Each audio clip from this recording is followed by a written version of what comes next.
चूतिया इंसानों की तरह बात करती हैं।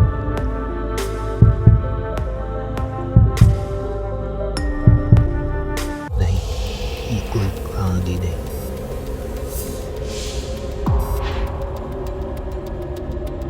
ये वो आवाज़ है जो साइंस ने पहली बार रिकॉर्ड की।